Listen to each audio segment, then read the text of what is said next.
Dear students, in previous class we have completed the vector form of Coulomb's law, okay, and principle of superposition. We are remained with the last topic of this chapter, that is working principle of gold leaf electroscope. Okay, so whenever we are given with an object, right? So I want to check whether this object is charged or not. So for that there is a basic experiment to check whether the given material is charged or not. The schematic figure is shown here. The gold leaf electroscope, it consists of a glass jar which is transparent and a metal sphere which is in connection with a metal spindle. This metal spindle is thin rod of metal, and at the bottom we have two thin sheets of gold, right? So those gold sheets, I call them as gold leaves. They are very thin light sheets. Why we are using gold leaves? Because they are very sensitive to charges. Okay, then if this is the object which I want to test whether this is charged or not, so that object I will bring this near metal sphere. Okay, so let us consider a glass rod. Let me take a glass rod. I want to check whether this glass rod is charged or not. So let us assume, so this glass rod is positively charged. So let me consider this glass rod is positively charged. When I bring this glass rod near to this metal sphere, what happens, that we shall see. Okay, before bringing this glass rod near the metal sphere, you can observe here these gold leaves. They are also called gold foils. They are also called gold foils. These gold foils, they are very close to each other because as metals they are electrically stable. Okay, so when I bring this glass rod, near the metal sphere, in previous classes we have studied the process of charging by method of induction. Okay, in induction we have seen whenever any charged object is brought near another uncharged object, there will be charges developed on the uncharged object. Okay, the same principle is applied here. When this positively charged glass rod is placed very close to this metal sphere, what happens is, so this sphere is also of metal, this spindle is also made up of metal, so this gold leaf, it is also metal. So whatever electrons are there in this gold foils, so this gold foil contains very large number of electrons. These electrons which are present on the gold foils, so they are attracted by the glass rod. So this glass rod being positively charged, this will attract the electrons on the gold foils towards it. So there is movement of these electrons towards this positively charged glass rod.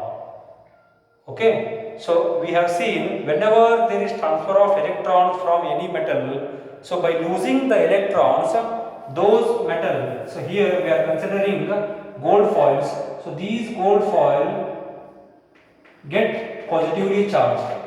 Okay, because the electrons of this gold foil, they are transferred onto the metal sphere, so they will accumulate on the surface of the metal sphere.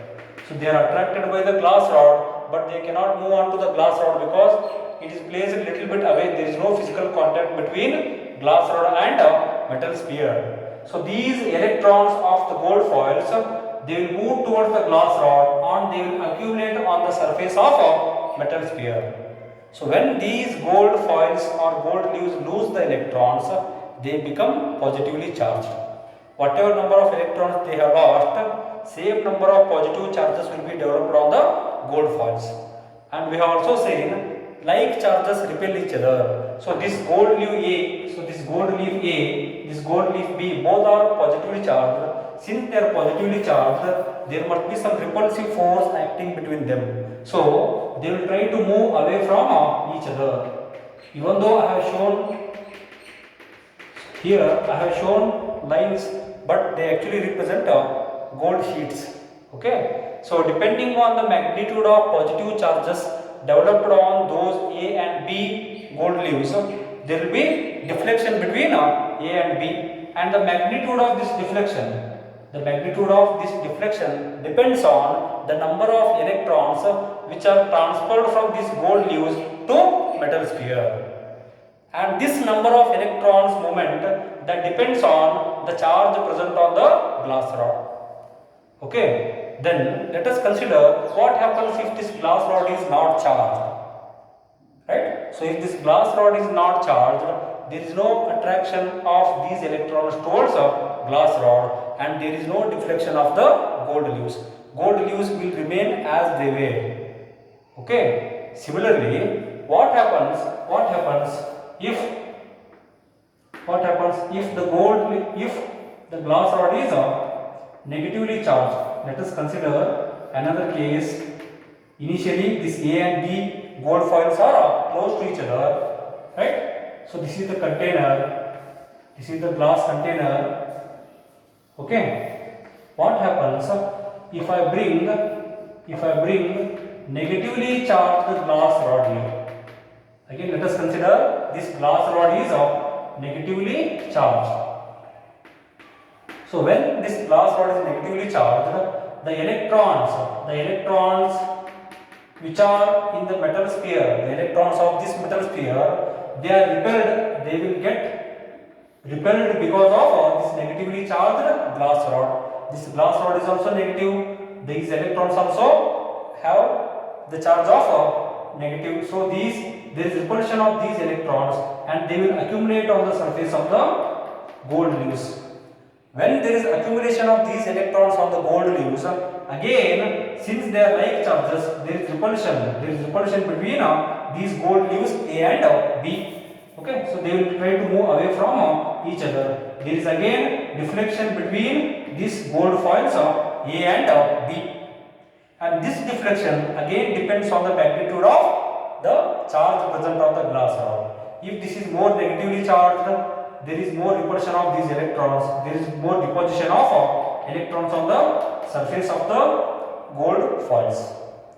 Okay, so ಇಲ್ಲಿ ಏನಾಗುತ್ತೆ ಅಂತಂದ್ರೆ ಈ setup ಒಳಗಡೆ ನಾವು ಒಂದು metal sphere ಇದೆ, metal spindle ಐತೆ, ಮತ್ತು ನಮ್ಮ ಕೆಳಗಡೆಯಲ್ಲಿ ಗೋಲ್ಡ್ ಶೀಟ್ಸ್, ತಿಳುವಾದಂಥ ಗೋಲ್ಡ್ ಶೀಟ್ಸ್ ನಾವು ಯೂಸ್ ಮಾಡಿರ್ತೇವೆ. ಹೌದಾ? ಸೊ ಯಾವಾಗ ನಾನು ಪಾಸಿಟಿವ್ ಚಾರ್ಜ್ ಇರುವಂಥ ಗ್ಲಾಸ್ ರಾಡನ್ನು ಈ ಮೆಟಲ್ ಸ್ಪಿಯರ್ ಸಮೀಪ ತೊಗೊಂಡ್ಬರ್ತೀನೋ, ಸೊ ಇಲ್ಲಿ ಏನಾಗುತ್ತೆ ಅಂತಂದ್ರೆ, ಸೊ ಈ ಪೂರಾ ಸೆಟಪ್ ಒಳಗಡೆ ಏನು ಎಲೆಕ್ಟ್ರಾನ್ಸ್ ಅದಾವ, ಆ ಎಲೆಕ್ಟ್ರಾನ್ಸ್ ಫ್ರೀ ಎಲೆಕ್ಟ್ರಾನ್ಸ್ ಏನಿರ್ತಾವ ಮೆಟಲ್ಸ್ ಒಳಗಡೆ ಅಲ್ಲಿ ಬೇಕಾದಷ್ಟು ಫ್ರೀ ಎಲೆಕ್ಟ್ರಾನ್ಸ್ ಇರ್ತಾವ. ಆ ಫ್ರೀ ಎಲೆಕ್ಟ್ರಾನ್ಸ್ ಅನ್ನ ಈ ಗ್ಲಾಸ್ ರಾಡ್ ತನ್ನ ಕಡೆ ಅಟ್ರಾಕ್ಷನ್ ಮಾಡ್ತೈತಿ. ಹಾಗಾಗಿ ಈ ಗೋಲ್ಡ್ ಶೀಟ್ಸ್ ಒಳಗಡೆ ಏನಿರ್ತಾವ, ಗೋಲ್ಡ್ ಲೀವ್ಸ್ ಒಳಗಡೆ ಇರುವಂತ ಎಲೆಕ್ಟ್ರಾನ್ಸ್ ಅವು ಈ ಗ್ಲಾಸ್ ರಾಡ್ ಸಮೀಪ ಹೋಗಿ ಈ ಮೆಟಲ್ ಸ್ಪಿಯರ್ ಮೇಲೆ ಕುತ್ಕೋತಾವ. ಹೌದಾ? There is accumulation of these electrons on the metal sphere. ಯಾವಾಗ ಗೋಲ್ಡ್ ಲೀವ್ಸ್ ಒಳಗಡೆ ಇರುವಂತ ಎಲೆಕ್ಟ್ರಾನ್ಸ್ ಮೆಟಲ್ ಸ್ಪಿಯರ್ ಮೇಲೆ ಹೋಗಿ ಅಕ್ಯುಮುಲೇಷನ್ ಆಗ್ತಾವೋ, ಸೊ ಈ ಗೋಲ್ಡ್ ಲೀವ್ಸ್ ಮೇಲೆ ಪಾಸಿಟಿವ್ ಚಾರ್ಜಸ್ ಡೆವಲಪ್ಮೆಂಟ್ ಆಗ್ತಾವ. ಈ ಪ್ರೊಸೆಸ್ ಅನ್ನ ಇಂಡಕ್ಷನ್ ಹೇಳಬೇಕಾದ್ರೆ ಕಲ್ತಿದ್ದೀವಿ. So by losing the electrons these gold leaves become positively charge. ಹೌದಾ? ಸೊ ಯಾವಾಗ ಎರಡೂ ಗೋಲ್ಡ್ ಲೀವ್ಸ್ ಎ ಮತ್ತು ಬಿ ಪಾಸಿಟಿವ್ ಚಾರ್ಜಸ್ ಆಗ್ತಾವೋ ಅಲ್ಲಿ ರಿಪಲ್ಸಿವ್ ಫೋರ್ಸ್ ಆಕ್ಟ್ ಆಗುತ್ತೆ. ಯಾವಾಗ ರಿಪಲ್ಸಿವ್ ಫೋರ್ಸ್ ಆಕ್ಟ್ ಆಗ್ತೈತೋ ಒಂದಕ್ಕೊಂದು ಈ ತರ ದೂರ ಹೋಗೋಕೆ ಟ್ರೈ ಮಾಡ್ತಾವ. ಸೊ ಆ ಡಿಫ್ಲೆಕ್ಷನ್ ಅದು ಎಷ್ಟು ದೂರ ಹೋಗ್ತೈತಿ ಅನ್ನೋದು ಈ ಗ್ಲಾಸ್ ರಾಡ್ ಎಷ್ಟು ಚಾರ್ಜ್ ಆಗಿದೆ ಅನ್ನೋದ್ರ ಮೇಲೆ ಡಿಪೆಂಡ್ ಆಗ್ತೈತಿ. Is it clear? ಸೊ ಈ ಗ್ಲಾಸ್ ರಾಡ್ ಕೊಟ್ಟಿದ್ದಂಥ ಗ್ಲಾಸ್ ರಾಡ್ ಚಾರ್ಜ್ ಇಲ್ಲಪ್ಪ ಅಂದ್ರೆ ಏನಾಗ್ತೈತ್ರಿ, ಯಾವಾಗ ಚಾರ್ಜ್ ಇರೋದಿಲ್ಲೋ ಯಾವುದೇ ಎಲೆಕ್ಟ್ರಾನ್ಸ್ ಮೂವ್ಮೆಂಟ್ ಆಗೋದಿಲ್ಲ. ಯಾವಾಗ ಎಲೆಕ್ಟ್ರಾನ್ಸ್ ಮೂವ್ಮೆಂಟ್ ಆಗೋದಿಲ್ಲೋ ಅವಾಗ ರಿಪಲ್ಸಿವ್ ಫೋರ್ಸ್ ಇರೋದಿಲ್ಲ. ಹಾಗಾಗಿ ನಾವು ಗ್ಲಾಸ್ ರಾಡ್ ತರೋಕಿನ ಮೊದಲು ಯಾವ ಸ್ಥಿತಿ ಒಳಗಡೆ ಇರ್ತಾವ ಗೋಲ್ಡ್ ಶೀಟ್ಸ್, ಅದೇ ಸ್ಥಿತಿ ಒಳಗೆ ಕಂಟಿನ್ಯೂ ಆಗ್ತಾವ. Is it clear? ಸೊ ಇದೇ ಕೇಸನ್ನು ನಾವು ನೆಗೆಟಿವ್ಲಿ ಚಾರ್ಜ್ ಗ್ಲಾಸ್ ರಾಡ್ ಇದ್ದಾಗೂ ಕೂಡ ಅದು ಅದೇ ತರ ಇರುತ್ತೆ. ಸೊ ಅವಾಗ ನೆಗೆಟಿವ್ ಚಾರ್ಜ್ ಗ್ಲಾಸ್ ರಾಡ್ ತಗೊಂಡಾಗ ಈ ಮೆಟಲ್ ಸ್ಪಿಯರ್ ಒಳಗಡೆ ಇರುವಂತಹ ಎಲೆಕ್ಟ್ರಾನ್ಸ್ ಅವು ಕೂಡ ನೆಗೆಟಿವ್ಲಿ ಚಾರ್ಜ್ ಇರ್ತಾವ. ಈ ಗ್ಲಾಸ್ ರಾಡ್ ಕೂಡ ನೆಗೆಟಿವ್ಲಿ ಚಾರ್ಜ್ ಇದೆ. ಹಾಗಾಗಿ ಈ ಗ್ಲಾಸ್ ರಾಡ್ ಏನ್ ಮಾಡುತ್ತೆ ಅಂತಂದ್ರೆ ಈ ಮೆಟಲ್ ಸ್ಪಿಯರ್ ಒಳಗಡೆ ಇರುವಂತಹ ಎಲೆಕ್ಟ್ರಾನ್ಸ್ ಅನ್ನ ರಿಪೆಲ್ ಮಾಡ್ತೈತಿ, ಒಂದಕ್ಕೊಂದು ದೂರ ಹೋಗಿ ಟ್ರೈ ಮಾಡ್ತಾವ. ಸೊ ಈ ಎಲೆಕ್ಟ್ರಾನ್ಸ್ ಏನ್ ಮಾಡ್ತಾವ ಅಂತ ಹೇಳಿದ್ರೆ, ಸೊ ಅವು ಈ ಮೆಟಲ್ ಸ್ಪಿಂಡಲ್ ಮುಖಾಂತರ ಹಾಸಿ ಈ ಗೋಲ್ಡ್ ಲೀವ್ಸ್ ಮೇಲೆ ಅಕ್ಯುಮುಲೇಷನ್ ಆಗ್ತಾವ, ಈ ಗೋಲ್ಡ್ ಶೀಟ್ಸ್ ಮೇಲೆ ಬಂದು ಕೊಡ್ತಾವೆ ಎಲೆಕ್ಟ್ರಾನ್ಸ್. ಯಾವಾಗ ಎಲೆಕ್ಟ್ರಾನ್ಸ್ ಗೋಲ್ಡ್ ಶೀಟ್ ಮೇಲೆ ಬಂದು ಕೊಡ್ತಾವೋ ಅವಾಗ ಗ್ಲಾಸ್ ರಾಡ್ ಏನಾಗ್ತದೆ, ಇಲ್ಲಿ glass rod it becomes positively charge. Okay, so ಅವಾಗ ಇಲ್ಲಿ ಇಲ್ಲಿ ಸಿಸ್ಟಮ್ ಆಫ್ ಚಾರ್ಜಸ್ ಬ್ಯಾಲೆನ್ಸ್ ಆಗುತ್ತೆ. ಬಟ್ ಇಲ್ಲಿ ಗೋಲ್ಡ್ ಲೀವ್ಸ್ ಮೇಲೆ ಏನಾಗುತ್ತೆ ಅಂತಂದ್ರೆ because of accumulation of these electrons ಎರಡೂ ಶೀಟ್ಸ್ ಮೇಲೆ, ಶೀಟ್ ಎ ಮೇಲೂ ನೆಗೆಟಿವ್ ಚಾರ್ಜಸ್ ಇರ್ತಾವ, ಶೀಟ್ ಬಿ ಮೇಲೂ ನೆಗೆಟಿವ್ ಚಾರ್ಜಸ್ ಇರ್ತಾವ. ಹಾಗಾಗಿ there is again repulsion between these two sheets. Okay, that we call it as a deflection. So this deflection ಎಷ್ಟಾಗುತ್ತೆ ಅನ್ನೋದು that depends on the electrons which are present on A and B. ಅದು ಎದ್ರ ಮೇಲೆ depend ಆಗುತ್ತೆ ಅಂತಂದ್ರೆ ಈ glass rod ಎಷ್ಟು charge ಆಗೈತೆ ಅನ್ನೋದ್ರ ಮೇಲೆ ಡಿಪೆಂಡ್ ಆಗುತ್ತೆ. So this is basic experiment to find out whether this given material is charged or not. If it is charged, either it is positive charged or it is negative charged, there is deflection of these gold leaves. If it is uncharged, there is no change in the position of these gold leaves. So this question they may ask it for 3 marks. Okay, so this works on the principle of induction. Is it clear? Right? I hope that the concept is clear. If you like this video, please like it, share it and subscribe to the channel and share with your friends. Fine. Next topic, that is charge distribution concept, that we shall study in our next session. Okay, thank you.